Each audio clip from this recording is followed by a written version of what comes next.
तो चलिए शुरुआत करते हैं प्राइम 25 खबरों की। नेशनल हेराल्ड केस में ईडी ने कांग्रेस के कार्यकारी अध्यक्ष सोनिया गांधी से 3 दिन तक पूछताछ की। ईडी से जुड़े सूत्रों ने बताया कि सोनिया गांधी भी ठीक वैसे ही जवाब उन्होंने दिए जैसे राहुल गांधी ने दिए थे। केंद्रीय गृह राज्य मंत्री नित्यानंद राय ने राज्यसभा में जानकारी दी है कि रिकॉर्ड के मुताबिक साल 2022 के दौरान कोई भी कश्मीरी पंडित कश्मीर घाटी से पलायन करके नहीं गया।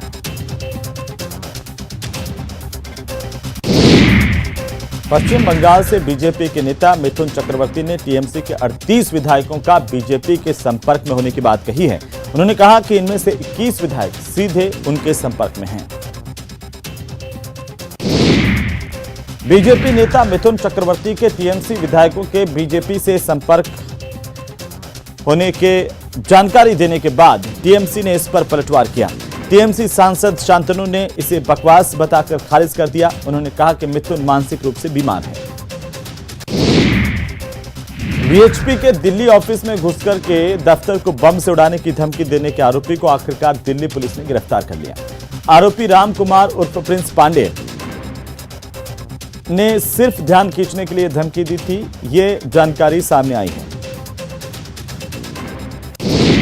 पश्चिम बंगाल में जारी शिक्षा घोटाले में अर्पिता मुखर्जी के दूसरे फ्लैट पर बुधवार दोपहर से ही ईडी की एक टीम मौजूद है।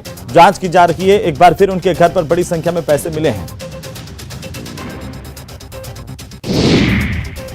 बंगाल शिक्षक भर्ती घोटाले में गिरफ्तार अर्पिता मुखर्जी ने ईडी को बताया कि टीएमसी मंत्री पार्थ चटर्जी उनके घर में पैसे जमा करते थे और इसे मिनी बैंक की तरह से इस्तेमाल करते थे।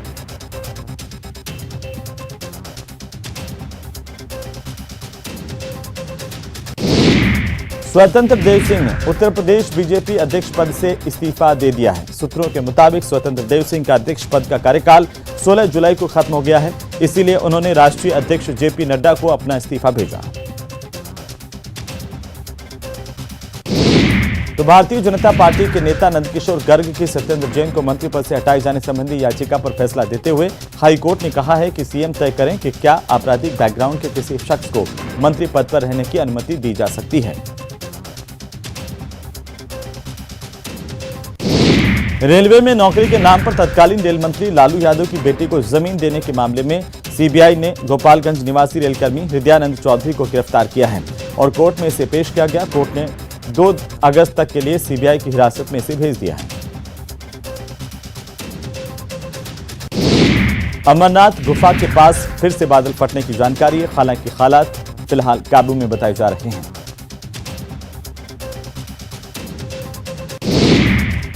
झारखंड में चल रहे अवैध खनन पर ईडी की कार्रवाई जारी है। ईडी ने एक बड़ी नाव को जब्त किया। ये बड़ी नाव यानी कि पोत अवैध खनन के बाद पत्थरों को इधर से उधर ले जाने में इस्तेमाल की जा रही थी। इसके तार पंकज मिश्रा नाम के शख्स से जुड़े हैं, जो कि सीएम सोरेन के विधायक प्रतिनिधि हैं। कर्नाटक के दक्षिण कन्नड़ जिले में बीजेपी नेता प्रवीण नेट्टार की मंगलवार को कुल्हाड़ी से काट करके हत्या कर दी गई। प्रवीण ने 29 जून को राजस्थान में मारे गए कन्हैयालाल की हत्या के विरोध में सोशल मीडिया पर पोस्ट की थी। कॉमनवेल्थ गेम्स 2022 का आगाज बर्मिंघम में कल से होगा। ओपनिंग सेरेमनी में भारत के खिलाड़ियों का प्रतिनिधि मंडल भी शामिल होगा और इस बार ध्वजवाहक star badminton player PV Sindhu होंगी। अफगानिस्तान के काबुल में गुरुद्वारा करते परवान साहिब के मेन गेट पर ब्लास्ट किया गया और 18 जून को भी इस गुरुद्वारे पर हमला किया गया था। तब 2 लोगों की मौत हुई थी। बुधवार के ब्लास्ट में किसी के भी हताहत होने की या जनहानि की खबर नहीं है। श्रीलंका के पूर्व राष्ट्रपति गोटबाया राजपक्षे 14 दिन और सिंगापुर में रहेंगे। सिंगापुर की सरकार ने इसकी मंजूरी उन्हें दे दी है। भरतपुर में संत आत्मदाह मामले में बीजेपी की जांच कमेटी ने एक रिपोर्ट तैयार कर पार्टी के राष्ट्रीय अध्यक्ष जेपी नड्डा को सौंप दी है। रिपोर्ट देखने के बाद जेपी नड्डा ने राजस्थान की स्थिति को निराशाजनक बताया। साथ ही कहा कि राजस्थान में बड़े पैमाने पर खनन माफिया राज है।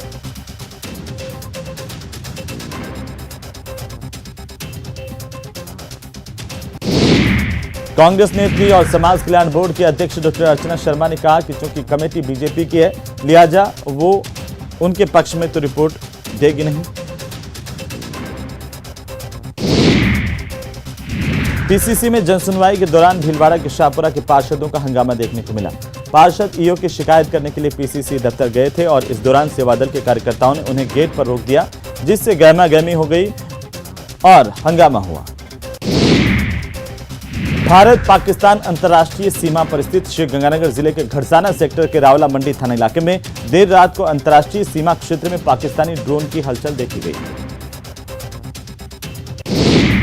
अजमेर में एसीबी ने बड़ी कार्रवाई की। पीडब्ल्यूडी विभाग में डिविजनल अकाउंट ऑफिसर को 10,000 रुपए की रिश्वत देते हुए गिरफ्तार किया गया। सड़क निर्माण के बकाया बिल के पास करने की एवज में ये रिश्वत मांग रहा था। आरोपी के ढोटवाड़ा जयपुर स्थित आवास पर भी एसीबी ने सर्च ऑपरेशन किया। स्पाइस जेट की फ्लाइट्स में पिछले कई दिनों से दिक्कतें आ रही हैं और इसके बाद डीजीसीए ने एक बड़ा फैसला किया है। डीजीसीए ने 8 सप्ताह के लिए स्पाइस जेट की सिर्फ 50% फ्लाइट्स को ही उड़ान भरने के आदेश दिए हैं। प्रधानमंत्री नरेंद्र मोदी की अध्यक्षता में कैबिनेट की बैठक में कई बड़े फैसले किए गए। केंद्रीय मंत्री अश्विनी वैष्णव ने इन फैसलों की जानकारी देते हुए बताया कि बीएसएनएल के रिवाइवल के लिए 1,64,156 करोड़ रुपए का रिवाइवल पैकेज मंजूर किया गया है। साथ ही बीएसएनएल और बीएसएनएल के मर्जर को बीबीएनएल के मर्जर को भी मंजूरी दी गई है। मंकी पॉक्स के बढ़ते खतरे के बीच इसकी वैक्सीन को लेकर के केंद्र की सरकार ने तैयारी तेज कर दी है। सरकार इसके लिए टेंडर लेकर के आई।